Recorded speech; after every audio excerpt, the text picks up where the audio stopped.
샬롬 할렐루야. 창세기 35장 13절에서 15절입니다. 하나님이 그와 말씀하시던 곳에서 그를 떠나 올라가시는지라.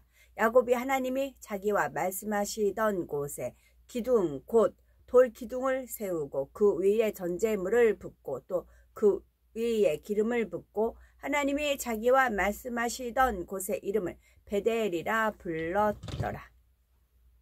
아멘. 야곱의 아들 시몬과 레위는 동생 디나가 당한 수치를 갚겠다는 이유로 세겜성의 모든 남자들을 죽이는 큰 악을 앞장서서 행하고 말았습니다. 그 결과 시므온과 레위에게는 야곱의 입술을 통해 저주의 유언이 나가게 되었고 이는 그 후손들에게까지도 영향을 주게 되었죠. 그런데 만약 나중에라도 시므온이나 레위가 자신들의 행함이 얼마나 악한 것이었나를 깨닫고 하나님 앞에 회개하고 돌이켜 성 가운데로 나왔다면 야곱의 입술을 통한 저주의 유언은 나오지 않을 수도 있었을 것입니다. 그러나 결과적으로는 그렇지를 못했지요. 결국 시므온과 레위의 후손들은 그들의 조상이 행한 악으로 인해 그 보응을 고스란히 자신들이 받게 되었습니다. 그런데 시몬과 레위가 똑같이 저주를 받았음에도 각각의 후손들에게 임한 보응의 결과가 똑같은 것은 아니었다는 사실입니다. 오히려 레위 자손은 훗날 하나님의 성전에서 봉사하는 거룩한 직무를 맡는 지파가 되지요. 물론 육적으로 볼 때 레위 자손은 야곱이 레위에 대해 이스라엘 중에서 흩어지리라 했던 유언에 따라 이스라엘 중에 뿔뿔이 흩어지게 됩니다. 지금 우리가 새 예루살렘 성에 가면 하나님 가까이서 봉사하는 분 지파는 단지파라고 했어요. 그럼 단지파 언약궤를 메고 가는 제사장도 있지만 찬양팀들이 있을 거 아니에요. 예배를 드리는데 순서들이 맡은 다 분야가 있어요. 찬양팀들이 있고 또 말씀 증거하는 분들이 있고 여러 가지 다 이제 순서마다 있지요. 그 대표적인 분들은 단지파라고요. 이 당시는 레위 지파든 뭐 지파든 성결되지 않아도 상관이 없이 그냥 뭐 그렇게 해서 뽑혀졌을 거 아니에요. 그러나 지금은 아니라고요. 새 성국에 가면 새 예루살렘 성에 가면 팔복의 마음, 사랑장의 마음, 성의 9가지 열매, 온 집에 충성한 분들, 그분들만 추려서 극상품 포도, 그분들만 추려서 주님 가까이에서 성전을 봉사하는 거룩한 직무, 단지파. 그분들을 일컬어서 단지파, 단물만 낸 어떤 상황이 있어도 감사합니다만 할 수 있는 중심, 그런 분들만 추려서 뽑아서 거룩한 직무를 맡는 분들을 한다고요. 다른 지파처럼 그러니까 눈 가림만 하는 분들이 아니고 주인이 있으나 없으나 어디서나 충성할 수, 정말 맡겨도 일을 잘할 수 있는 충성된 분들, 그분들을 추려내는 거라고요. 지금 엄격하게 다른 지파처럼 그들만의 땅을 분배받는 것이 아니라 다른 지파들의 땅 안에 조금씩, 그 나머지 분들은 어떡하냐, 다 나머지 분들 다 자기들이 쌓은 상급대로 받아서 사는 겁니다. 정의 부대라고 하셨어요. 하나님께서 저한테는 정의 부대다 그러셨어요. 정의 부대. 주님은 정의 부대, 예자는 예수님 예자로 쓰시고 정은 그러니까 이제 정과 십자가를 못 박으라고 돼 있잖아요. 정과 욕심을 십자가에 못 박으라 그러셨잖아요. 십자가에 못 박은 자, 정을 십자가에 못 박은 사람, 그게 주님과 정을 들은 사람. 그러니까 정도, 하나님 말씀 읽을 때도 정을, 주님과 정, 그런 새로운 정, 썩어지고 없어지고 변질되는 그런 정이 아니고, 그래서 정의 부대. 그런데 자유의지입니다. 그래서 저는 하나님께서 날카롭게 전신갑주, 딱 그렇게 날카롭게 전신갑주에 해당한 분들 뽑아요. 전신갑주. 아까도 말씀드렸듯이 다른 지파처럼 그들만의 땅을 분배받은 것이 아니라 다른 지파들의 땅 안에 조금씩 성을 얻어 그곳에 거하는 처지가 되고 말았죠. 그럼에도 영적으로 많이 아는 분이 신목사님이시거든요. 이제 신목사님 지금 어디서 어떻게 계신지는 모르지만 신목사님이 아마 이제 컨트롤할 겁니다. 전체적으로 다 신목사님이 아주 깊이 많이 아시거든요. 신목사님을 아마 수장으로 세워서 그렇게 이끌어 가시지 않으실까 싶은 생각이 들어요. 그럼에도 영적으로 볼 때 레위 지파는 성전에서 봉사하는 거룩한 직무를 맡게 되었으니 이는 오히려 그들에게 축복이었습니다. 야곱이 유언에 그대로 이루어지기는 했지만 결과적으로 볼 때 똑같이 저주를 받은 시몬 지파와는 큰 차이가 있었던 것이죠. 그렇다면 레위 지파에게는 어떻게 이러한 은혜가 임하게 된 것일까요? 그 해답은 바로 출애굽한 이스라엘 백성들이 금송아지를 만들어 섬겼던 사건에서 찾을 수 있습니다. 제가 신목사님 말씀드렸잖아요.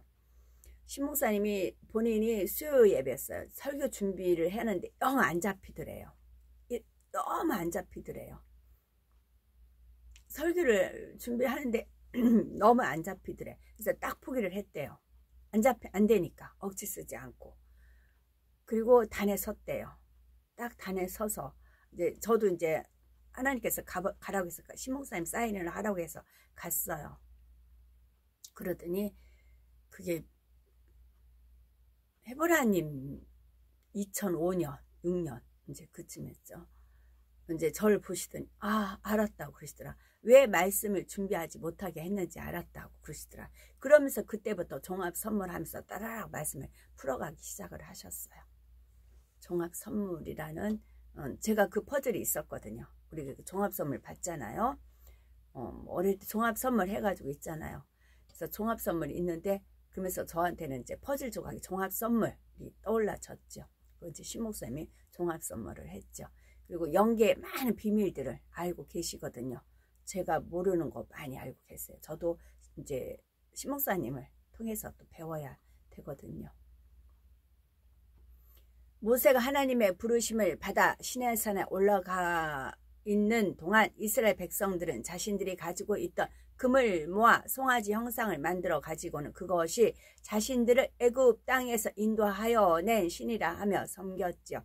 이로 인해 이스라엘 백성들은 하나님으로부터 큰 진노를 사게 됩니다. 이때 모세가 자신의 구원을 담보로 하는 지극히 선한 기도를 하나님 앞에 올림으로 다행히 이스라엘 민족 전체가 멸절당하는 최악의 상황을 묘면했지요. 하지만 그들이 행한 죄악이 너무나 컸기에 이스라엘 백성들은 그 대가를 치러야 했습니다. 백성 중에 3,000명가량의 죽음을 당하는 하나님의 심판이 임하게 되죠. 바로 이때 하나님을 대신하여 이 심판을 집행하기 위한 하나님의 도구로서 쓰임받을 사람들이 필요했던 것입니다. 이에 모세가 백성들에게 말하기를 출애굽기 32장 26절에 누구든지 여호와의 편에 있는 자는 내게로 나오라 하지요. 바로 이러한 때에 모세의 말에 순종하여 앞으로 나온 사람들이 레위 자손이었습니다. 레위 자손이 다 모여 그에게로 즉 모세에게로 오는지라 말씀하고 있죠. 이처럼 레위 자손은 결정적인 순간에 이스라엘 모든 지파들 중에서 유일하게 하나님 편에 서는 것을 택한 지파였던 것입니다. 그러니 이러한 행함이 하나님 앞에 상달되어짐으로 레위 지파는 그들의 조상으로 인해 저주를 받을 처지였음에도 불구하고 오히려 하나님의 성전에서 봉사하는 거룩한 직무를 감당할 수가 있게 된 것입니다. 이는 오늘날에도 마찬가지입니다. 조상으로 인해 저주가 임할 수밖에 없는 상황에 있는 사람이라도 본인이 믿음 안에 굳건히 서게 되면 하나님으로부터 지킴받을 수가 있습니다. 에스겔서 18장 19에서 2절에 20절에 보면 그런데 너희는 이르기를 아들이 어찌 아비의 죄를 담당치 않겠느뇨 하는도다.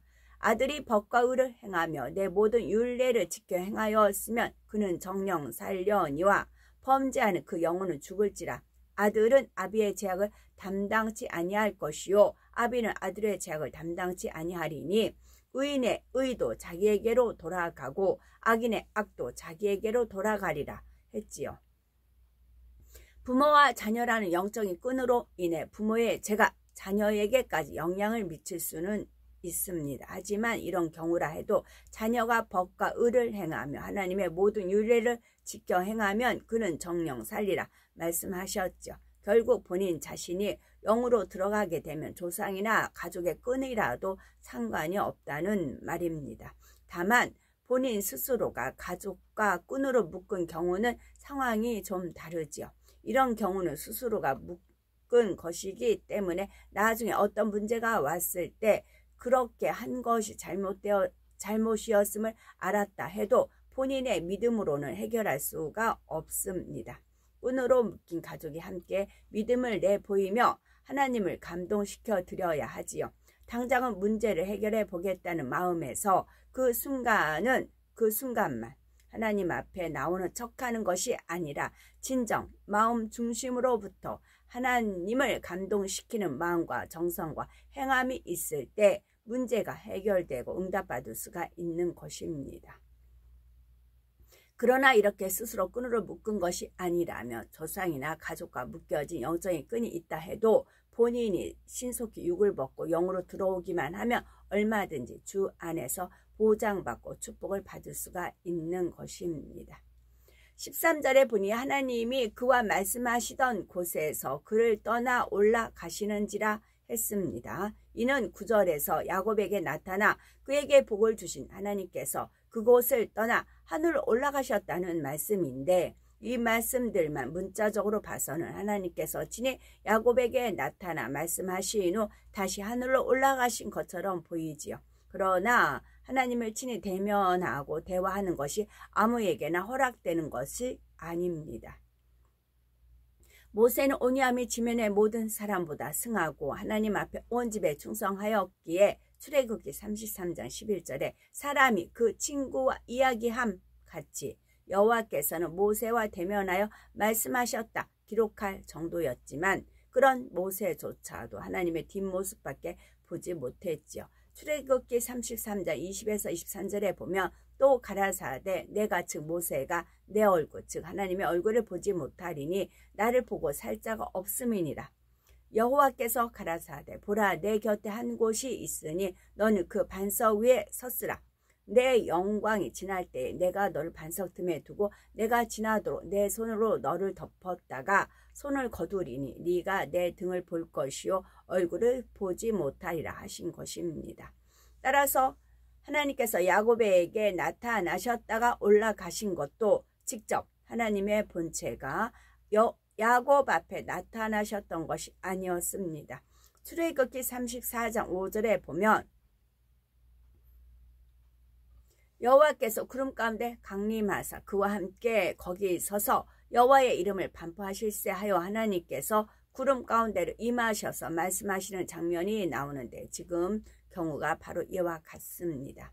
바로 하나님께서 구름 가운데에서 임하셔서 그곳으로부터 음성이 나와 말씀하신 것입니다. 구름 가운데서요. 그런데 이때 들려온 음성이 영의 소리로 발하여진 것이 아니었습니다. 하나님은 영이시므로 하나님의 음성도 원래는 영의 소리로 발하시지요. 이러한 영의 음성은 영적인 귀가 열려야만 들을 수가 있습니다. 따라서 하나님께서 말씀하실 때 영의 근본의 소리로 말씀하시게 되면 영적인 귀가 열린 사람만 듣게 되지요. 그런데 지금 야곱에게 말씀하신 것은 그러한 영의 근본의 소리로 하신 것이 아니었다는 말씀입니다. 구름 속에서부터 사람이 들을 수 있는 소리, 즉 육의 소리의 형태로 음성이 들려왔던 것이죠. 따라서 이때는 비록 영의 소리를 들을 수 있는 영적인 귀가 열리지 않아도 하나님의 음성을 들을 수가 있었던 것입니다. 이런 경우가 성경 곳곳에 나오는데 출애굽기 19장 9절에 보면 여호와께서 모세에게 이르시되 내가 빽빽한 구름 가운데서 네게 임함은 내가 너와 말하는 것을 백성으로 듣게 하며 또한 너를 영원히 믿게 하려 함이니라 했습니다. 이때도 하나님께서 빽빽한 구름 가운데로 임하셨는데 이때 하나님께서 모세와 말씀하시는 것을 백성들로 하여금 듣게 하신다 했습니다. 빽빽한 구름은 제가 동영상 찍어서 올려드린 그런 구름으로 연상하시면 됩니다. 빽빽한 구름이요. 하나님께서 근본의 영의 음성으로 모세와만 대화를 하신다면 백성들은 지금 하나님께서 모세와 대화를 하시는지 아닌지 모를 것이고, 의심 많은 사람들은 모세가 말하기를 하나님께서 내게 말씀하셨다 해도 믿으려 하지 않을 것입니다. 그러니 백성들로 하여금 모세를 믿게 하기 위해서라도 하나님께서는 백성들로 하여금 지금 하나님께서 모세에게 말씀하신다는 사실을 알 수가 있도록 그들에게도 소리를 들려주신 것이죠. 그 대변이라고 하죠. 그 대통령이 어떤 거를 발표하면은 대통령이 직접 나서서 읽는 게 아니고 대변인이 앞에 나와서 이렇게 읽잖아요.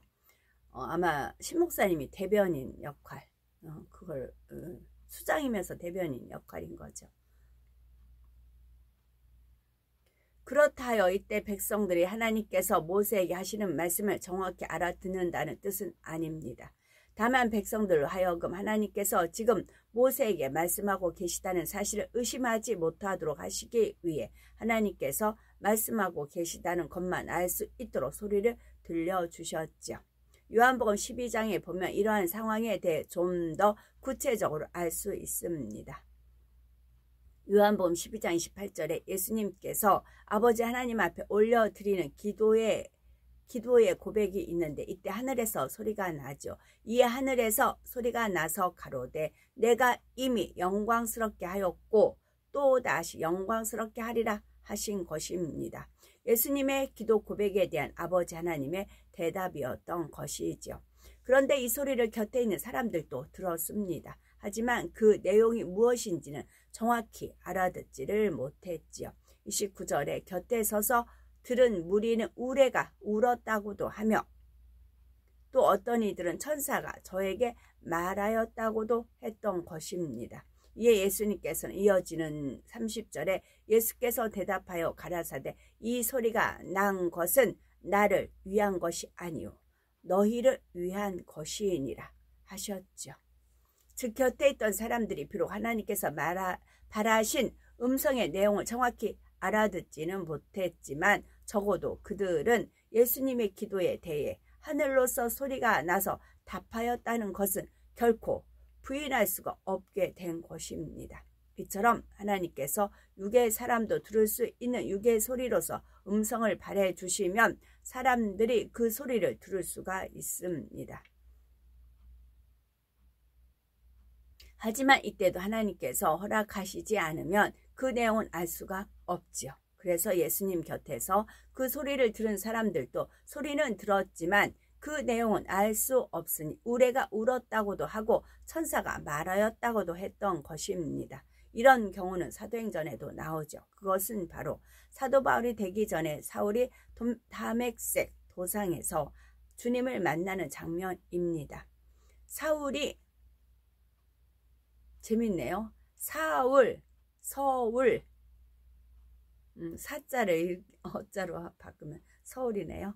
사울이 다메섹에 가까이 이르렀을 때 호련히 하늘로서 빛이 저를 둘러 비추며 소리가 발하여집니다.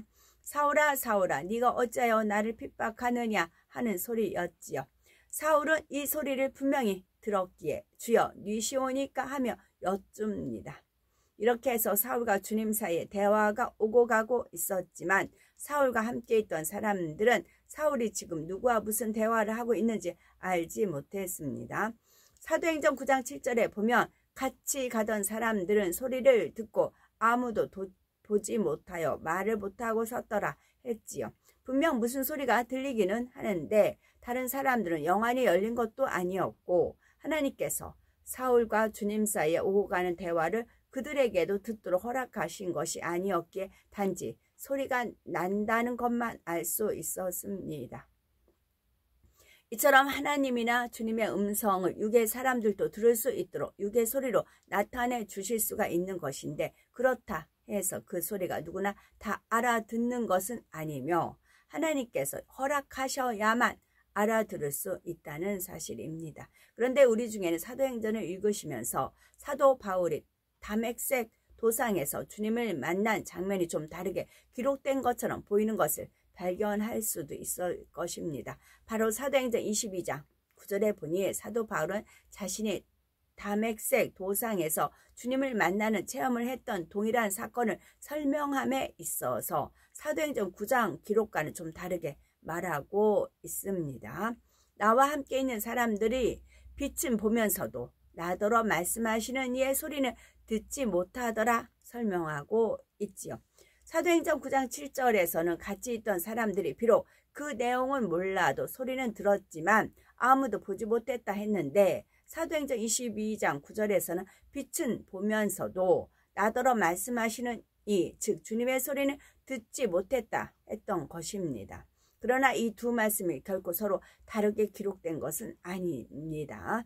사울과 함께 있던 사람들은 영안이 열려서 보는 것은 아니지만 뭔가 하늘에서 밝게 빛나고 있었지요. 또한 뭔가 이상한 소리가 들리기도 하는데 정작 그 소리가 주님의 소리인지 알 수가 없었고 무슨 내용인지도 알아들을 수가 없었고요. 그러니 그들은 지금 분명히 뭔가 희한한 일이 일어나고 있다는 것만을 느끼면서도 그 정확한 상황이나 내용은 몰랐습니다. 이에 대해 사도 바울은 훗날 설명하기를 빛은 보면서도 주님의 소리는 듣지 못했다 설명하고 있는 것입니다. 사도 바울의 체험은 영적인 현상이었기 때문에 보는 관점에 따라서는 설명이 조금씩 다를 수 있다는 사실입니다. 하지만 내용이 서로 다른 것은 결코 아니죠. 하나님의 음성을 육의 사람도 들을 수 있는 육의 소리의 형태로 들려주실 수가 있는데, 원래 하나님의 음성은 영의 소리라 했습니다. 따라서 하나님께서 근본의 소리를 그대로 바라시면 이때는 정말로 영의 소리를 들을 수 있는 영적인 귀가 열려야만 들을 수가 있습니다. 그러므로 하나님께서 근본의 영의 소리로 바라시는 음성을 들을 수 있는 사람은 그만큼 하나님 앞에서 인정받는 합당한 사람이어야 합니다. 그리고 이렇게 영의 소리로 음성을 들려주실 때는 주변의 사람들이 영감 가운데 그 분위기를 느낄 수가 있어도 영적 귀가 열리지 않으면 아무 소리도 듣지를 못하지요.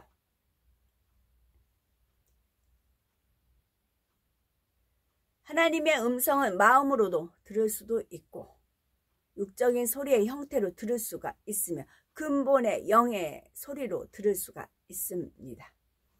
물론 엄밀하게 말해서 하나님의 음성을 들었다고 말할 수 있으려면 그것은 영적인 귀가 열려서 근본의 영의 소리로 들려주시는 음성을 들을 경우입니다. 그러나 이렇게 하나님의 음성을 듣는 것은 아무에게나 허락된 것이 아닙니다.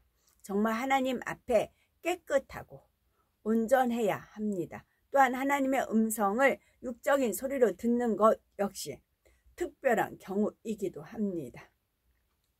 이때는 물론 육의 소리로 들리기 때문에 영적 귀가 열리지 않아도 들을 수는 있지만 이때도 하나님께서 허락하지 않으시면 그 내용까지 알아들을 수 있는 것은 아닙니다.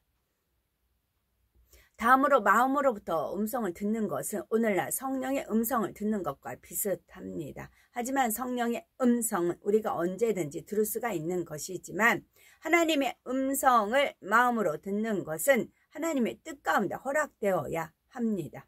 성령의 음성과는 엄밀히 구분이 되며 마음에서 들려오는 하나님의 음성은 마음의 확신 가운데 실제 음성과 같이 또렷하게 들려오는 것입니다. 자, 이렇게 해서 구름 가운데 임하사 육의 소리로서 음성을 발하여 야곱에게 축복의 말씀을 주신 하나님께서는 이제 다시 하늘로 올라가셨습니다. 그러고 나서 야곱은 그곳에 기둥 곧 돌기둥을 세우고 그 위에 전제물을 붓고 그 위에 기름을 붓지요. 이는 야곱이 하나님 앞 하나님께 받은 약속을 온전한 언약의 증표로 세우려는 것이었습니다. 그것도 한 가지로만 언약의 증표를 삼은 것이 아니라 세 가지로 삼았다는 사실입니다. 먼저 돌기둥을 세웠다는 것은 하나님의 말씀을 변개함이 없어서 말씀하신 대로 야곱을 통해 이스라엘 기초를 세우신다는 의미입니다. 그 위에 전제물을 붓고 또 기름을 부은 것은 야곱을 통해 이루시려는 모든 것을 이제 다시금 번복할 수가 없고 약속하신 바대로 굳게 하신다는 의미이지요. 이처럼 야곱은 아직 하나님의 말씀이 온전히 실상으로 드러난 바 되기 전이라 해도 하나님의 말씀을 온전히 믿고 의심치 않았기에 이러한 믿음의 행함으로써 하나님과 사이에 언약을 굳게 했던 것입니다. 그러니 이러한 믿음 앞에서 하나님께서는 당연히 그와의 약속을 온전히 이행하실 수밖에 없는 것이지요.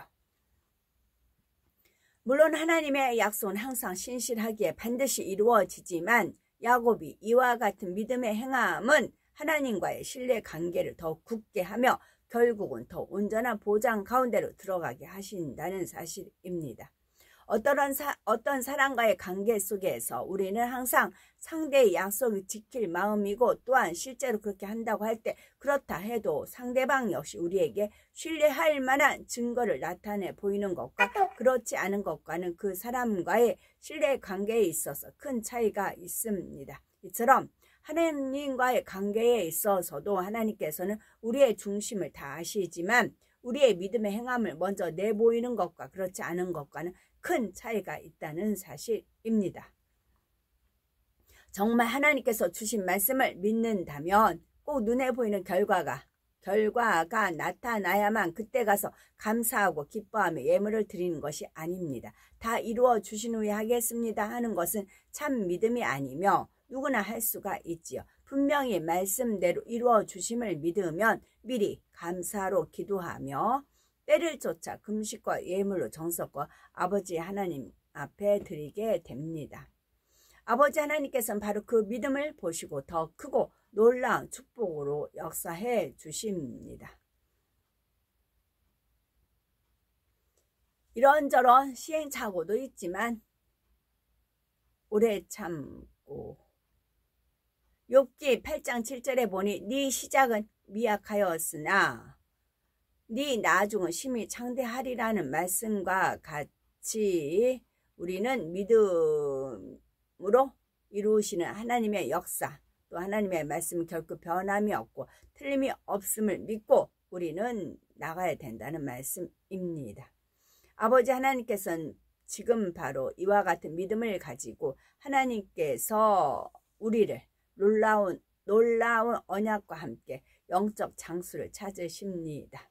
야곱이 오랜 세월 연단 속에서도 20년 전에 주신 언약의 말씀을 믿었기에 철저히 깨어지고 변화된 이후 그 언약을 창대히 이루어 가듯이 우리 또한 온전히 믿고 기도하면서 우리가 영으로 변화되며 그릇 준비되는 만큼 아버지 하나님께서는 우리로 하여금 말씀으로 온전히 이루어 가십니다. 이러한 때에 정녕 우리의 믿음이 더욱 굳건하여져서 야곱과 같이 돌기둥을 세우고 전제물을 부으며 그 위에 기름을 붓는 것과 같은 믿음의 행함을 보이면서 그래서 우리에게 주신 놀라운 축복과 소망의 모든 말씀을 신속히 아름다운 열매를 거두는 우리가 되셔야 되겠습니다. 아멘.